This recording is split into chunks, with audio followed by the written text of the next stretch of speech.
Hello everyone, Christina here. Welcome to another card video at my YouTube channel. Today I'm going to be making 5 cards, and they all start with a technique that I've seen online and kind of in watercolor classes over the years, and that is to use cling wrap or saran wrap on your watercolor. It gives a really cool texture effect, and I thought I'd try it today with 3 different types of watercolor. I've got Finetec pearlescent colors, artist watercolors from Altenew, and also Nouveau shimmer powder in the color Violet Brocade. So I've taped down some Strathmore watercolor paper to some hardboards. I've taped down all 3 so that I can work on them all at the same time. I'm going to be making these cards in batches today. Sometimes I like to edit my videos when I'm doing multiple cards, and I'll edit it so that you see one card from start to finish. But in reality, when I'm making multiple cards, I do everything in batches. So I'm going to do all the watercolor first, all the cling wrap first, then I'll move on to all the stamping and then all the die cutting, things like that. So I'm using my Finetec pearlescent watercolor set here, and I've wet the entire sheet of watercolor paper so that these colors have a lot of moisture and liquid to really move around.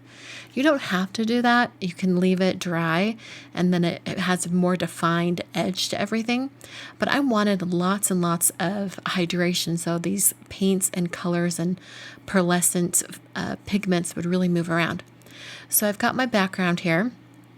Now I'm going to take a sheet of cling wrap, just enough to cover the entire area, and I'm going to place it on top of all of this watercolor. And what this does is it allows me to kind of smush things and kind of gather the cling wrap, and it's going to kind of stick to itself a little bit and stick to all that water. And then I'm just going to set this aside and let it dry. And all these little folds and wrinkles in the cling wrap are going to leave a really cool textured effect on my watercolor. And especially for this pearlescent paint, it has a lot of shimmer. I'm going to move on to the Altenew Artist Watercolor set. And for this one, I'm going to do more of some blues and greens and just a tiny bit of yellow. And I'm going to do the exact same thing that I did with the Fintex, and that I'm watering down my entire surface and then dropping in color. Like I said before, I'm doing some blues and greens, so I'm starting with like a teal shade. I want to get lots and lots of paint on this. I find that the more paint you put down, the more like movement you have once you put the cling wrap on. But of course, you could leave it as a very diluted color, very pale, and have a softened, ethereal look on your background. So now I'm going to put on that cling wrap, and I'll just put that right over the top. And this is the fun part where you get to kind of squish that cling wrap and get everything moving. I think it looks really, really cool. And the hardest part is waiting for it to dry. So after I have all of that cling wrap on there, I'm going to go ahead and set this aside to dry. And I'm going to move on to my third background. So once again, I've wet the entire surface of the watercolor paper. And now I'm going to open up that bottle of Nouveau shimmer powder. And this stuff is really potent. It goes a long way, like just opening it right here. I have a few little drops that came out on their own. So just tap that bottle just to get a little bit of that powder to come out. And a little bit goes a really long way, especially when you bring in a wet watercolor brush. Of course, you could just leave it like this and let all that color wick away. But I'm impatient and I wanted to get that color moving. And I also really love this purple shade that's created when the blue and red pigments in the powder mix. So I'm just getting that to move around, dabbing the color. Now I'm going to grab that cling wrap once again, and I'm going to put that right over the top. This happens to be the fastest background, mostly just because all of that shimmer powder had the multiple colors in it, and I didn't have to fuss with putting multiple colors down on my surface. So you can see all that on there. And now I'm going to just let these dry. And I thought I would have to let them dry for a pretty long time, but I really didn't. I think after I had all 3 completed, I waited probably about 5 to 10 minutes and they were ready to go. Now the paper was still a little bit damp, but the colors had stopped moving, they'd really settled into the paper, so it was safe enough to pull off that cling wrap. So I'm going to show you as I pull off the cling wrap so you can see what it looks like. You can see where all those folds were.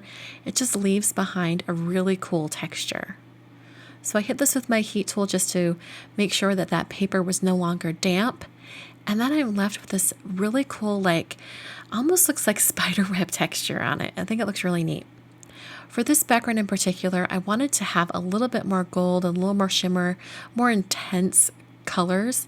So I decided to splatter on some of the orange, some red, and some of the gold as well. And I wanted bigger droplets, so I did end up just kind of using my paintbrush on that. This purple one happens to be my favorite. You can see that texture. I think it turned out really, really neat. And it almost looks like the paper's folded and it's crinkled up, but it's just the texture left behind from the cling wrap. For this one, it's really interesting. The watercolor pigments seemed to settle into the paper and they couldn't really move around much. And so it got a little bit of a granular look to them, which I thought was interesting. For all three of these cards, I'm going to be using the Inhale Exhale stamp set from Paper Smooches. Just a couple different greetings on here. I'm going to start with the one that says, "It's okay to not be okay."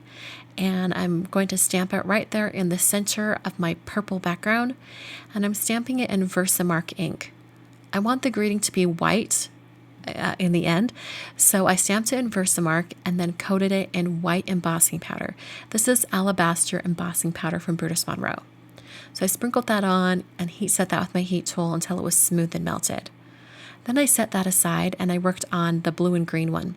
For this one, I wanted to use the greeting that says, "You got this," but it was all in one line and I wanted the words to be stacked.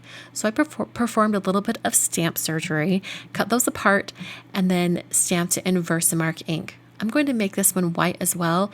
I think in hindsight, if I was to make this card again, I would have used black on this card just because that background is quite light and bright and the white doesn't really show up too much against all that color once it's in direct sunlight. It's a little bit hard to read.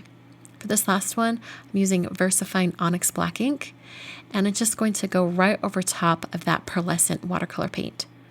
Now, because the pearlescent paint has a kind of a finish that doesn't want to take ink very well, I did stamp this greeting 3 times in order to get it to be fairly dark. So I'm going to be using the Patternology stamp set on these cards. And for this purple background, I decided to go ahead and just stamp the little crisscross pattern a few times, going all the way around that greeting, and then putting the white embossing powder over the top. So it just gives a little bit of a pattern going around the greeting area. And I heat set with my heat tool until it was smooth and melted as well. For the green and blue one, I did the same exact thing, but I switched up the stamps. I'm now using the stamp that looks like little O's, little circle dots, and I just heat set that with my heat tool. For the third one, I decided I would use the Nested Hearts die set from Simon and just cut out the greeting with this heart shape. Ran that through my die cutting machine, and then I decided, you know what, now I have enough for 2 cards instead of just one out of that one background. So I grabbed my A7 layers dies from Waffle Flower, and I'm going to use those to cut out all the rectangles I need for my cards. I've got that blue and green piece that I used the A7 layers dies on, so that would eventually go on an A7 card. And then I used the Nested Circles die set from Simon to cut out the It's Okay to Not Be Okay out of that purple pattern. And I also decided, since I have an outside and an inside for that background, that could become 2 cards as well. So now I'm going to start kind of assembling my cards, and this one, I can't put the heart on the front of this 5x7 card until I have this stamping going behind the heart. I wanted it to sort of start in that top right corner and go to diagonal down to the left, and I wanted the dot pattern stamp to be nearest the heart, and then it's going to switch to that crisscross stamp set that I used earlier, or the stamp itself.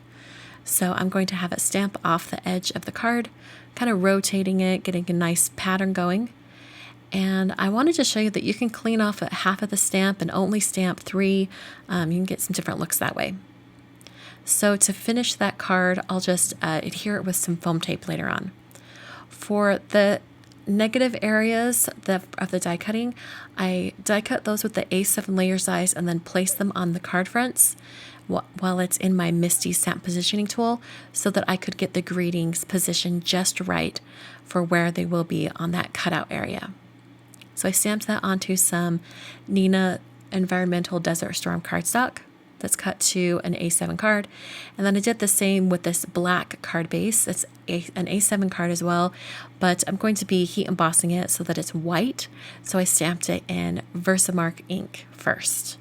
Then I just sprinkled on some alabaster embossing powder. It's that same embossing powder that I used before. And then I'll heat set that with my heat tool. So to finish off this card, all I have to do is adhere that circle die cut piece over the top. So I put some foam adhesive on the back, and then just to make it stand out a little bit more, I added a white dash line to the interior of the circle. I did the same exact thing for the heart cut piece, just used a black pen this time. I used a jelly roll for the white, and I used a Pilot envelope addressing pen for the black. This card is an A2 card, and I just put that purple circle on top, and then I adhered the heart over top of the stamped pattern on this A7 card. So the last card to be put together is just the blue and green card that went onto a black card base. So those are all 5 cards that I created today using those cling wrap backgrounds. I love how they turned out. I hope you guys give this a try. It's a lot of fun. And thank you so much for watching today. I'll catch you guys in another video very soon.